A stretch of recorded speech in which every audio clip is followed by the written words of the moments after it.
Good evening and welcome to day 12. Here we go. I am not at home.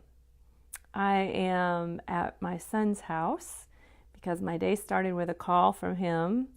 It was a phone call actually saying, "Hey mom, are you better yet?" He needed a little bit of help. So I got to spend a lot of time with Elijah, who ended up running a fever. So I have ended up over here in case the nighttime gets a little long. I also started my day by hearing from several of you on Facebook. I've really enjoyed that and just appreciate the notes and the messages and the questions even. And I kind of wanted to address something that one of my chronically ill friends brought up to me. She talked about, let's see, how do I say this? Just how she still doubts. She grew up a preacher's kid, was kind of struggling with whether to believe, how to believe. That's what we're dealing with here. How do you keep faith alive in the midst of all the suffering that is either going on personally in your own life or just in the context of the world around? So this one is for my chronically ill friend who asked these questions. And I just want to say this, that I know, as I've been telling the story about Jason, I love to tell it. I love to remember those days because nothing mattered in our lives at that point than getting to know Jesus. Honestly, I mean, he was terminal, and everything that we centered our lives around was, Lord, how do we know what it means to have a miracle? We took our Bibles everywhere. We were together a lot. We had a very focused, concentrated time pursuing God. And, I kind of miss that sometimes. I don't necessarily pursue with that same tenacity, but it was life or death, literally. We felt like if we couldn't figure out the faith miracle part, we knew he would not be with us. So we just really went after it with everything, and our lives changed as a result. Jesus met us there. We just, I've told those stories some here, but I've also told it in the book that I wrote, The Great Undoing and My Journey Home, which I've told you about a little bit. But I just know that God worked in our lives. And in fact, just a couple months before he died, my brother-in-law actually got his video camera together and took it to our house and said, "Hey, why don't you make like a goodbye video for the boys?" Well, Jason wasn't ready to do a goodbye video. He was not ready to say goodbye. He just couldn't handle saying goodbye to those cute 3 and 4-year-old boys, and I don't blame him. So we settled on making a before video. And so we made this before video that we all said some of our big prayers together. We talked about what Jesus had been doing in our lives. Jason looked like a stroke victim. My hair was all long and the kids were running in and out. But it was a sweet video, and my faith was just sure and strong, and no questions. I knew God was with us. There were just so many things that had happened. Well, fast forward about 15 years, and Sam was graduating from high school. We had both been diagnosed with mitochondrial disease. We'd gone through muscle biopsies and spinal taps. He had his when he was 16. Anyway, we just had a year of just intense medical stuff. And even when that ended, I would have thought that maybe my heart would have done better then. But it took until about 6 months after that I kind of hit the bottom. I was in a lot of pain with my back. I'd had 2 surgeries, and they had done a discectomy on my back and basically damaged my right leg. And I really needed a fusion, although I didn't have it for several more summers. And that particular summer, I was just in a lot of back pain. I remember Nathan getting ready to go on a trip to Spain, and I couldn't help him, and it just killed me. I was so tired of not being able to be there for my kids. And the other big thing was that we had given up our landline so that we could have cable because Sam had wanted to watch college football. And as a result, I found out about NCIS and reruns on Comcast, and I started watching TV because I'd actually never had cable in my house until that point. So Sam was a senior or maybe he was a sophomore in high school before we had any cable in our house. So that summer, though, I spent a little bit too much time watching reruns, living in pain, and it was just kind of rough. But somewhere towards the end of that, around that time, Sam actually, Jason and I had gone out of town. It was our Don and I had gone. It was our 5th wedding anniversary, and we had gone out of town. And my brother-in-law, who'd taken this video of us right before, it was a video of Jason and I and our family before he died. He'd had it converted from a VHS to a CD.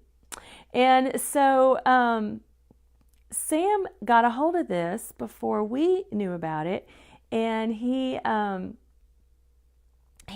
so anyway, I guess he waited till we got home. He told me about it, and we came home. Don and I came home. Sam had this video. I hadn't seen it in a while. You can imagine it's kind of a hard video to watch, but we put it in and pulled it up and watched the beginning of it, and there Sam saw his mom, strong, courageous, vibrant, the same mom who'd spent the summer sitting on the floor of her living room watching NCIS reruns, and he just kind of wandered off and then looked back and said, "Hey, Mom, what happened to you?"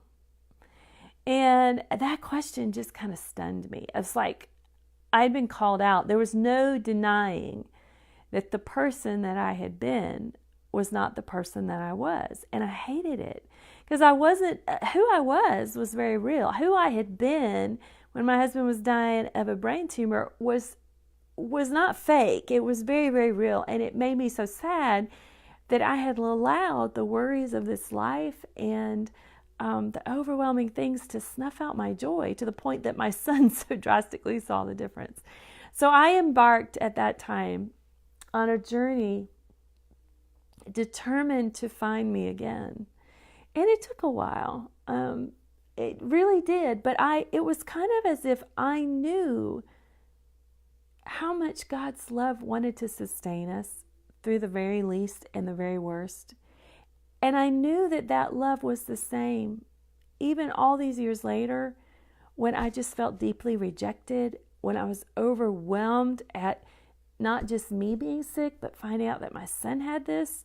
I mean, at one time, the doctor's office actually suggested that both Sam and Nathan and I all just go have another spinal tap like it was a field trip. And I just wept that night. I went into a group of people I really didn't know that well. It was a care group, and I fell apart. I think they just didn't know what to do with me, but I was so overwhelmed at the thought of all 3 of us having to have spinal taps. That's just not normal. We did not do that, but the point is I had just all this stuff had really kind of ruined me. And a lot of it did have to do with weirdness when Don and I married. It was just people were still grieving his wife. They weren't quite ready for me to be in the picture. It created a lot of turmoil that we didn't know how to handle that well. And so anyway, I just say it to say that there was just a lot of hurt. And so I don't want to minimize the reality of how much that pain was there, because I had to work to find God's love again. I had to work to know it again. And so this is for the chronically ill people who've reached out to me today and said, "Hey, I'm hurt and I don't see it. I don't know why God is allowing me to suffer." And the truth is, I don't know that either. And I know that suffering is hard. And I know that believing to the last breath when you're in that much pain is not easy for anybody. But I can tell you that there's nothing else more worthwhile in this lifetime than fighting to anchor your soul to the reality of that love, to choosing to believe that love is shining down warm on us every day, kind of like the sun. It is the constant. His love is the constant. We're the ones who mess up the reflection of it terribly, myself included. So, how do you do that? It's a day-to-day thing. It took me about a year and a half. I had to really dig deep. I had to try to figure it out again. I had to work to know it, but it was worth it. It was worth it to work to know how wide and long and high and deep is the love of Christ, and to know that love, this love that surpasses knowledge. So maybe I'll kind of try to keep addressing exactly what it meant for me to kind of rebuild, because it was a process. It was a process of forgiving. It was a process of forgiving myself, forgiving others, of just choosing to say, Lord, who you are is bigger than what I feel. Your goodness has nothing to do with my circumstances.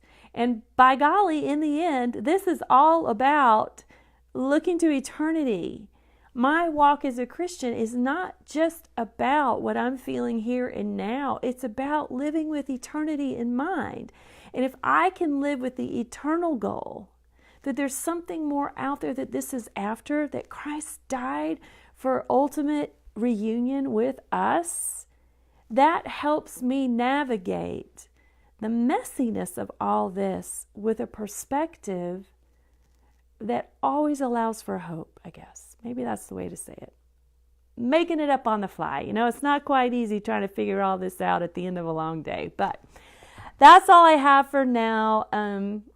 I'll probably continue these thoughts this next week. But thanks, guys, for joining. Thanks for all of you who keep sending me comments behind the scenes. And this is just so good for me, no matter what I look like, how tired I am, how I feel, whatever's going on, to have to sit here and say, okay, God, I'm gonna say something. I'm gonna put myself out there, because I'm kind of tired of feeling like I gotta hide away all the time. Alrighty, y'all take care. Till tomorrow.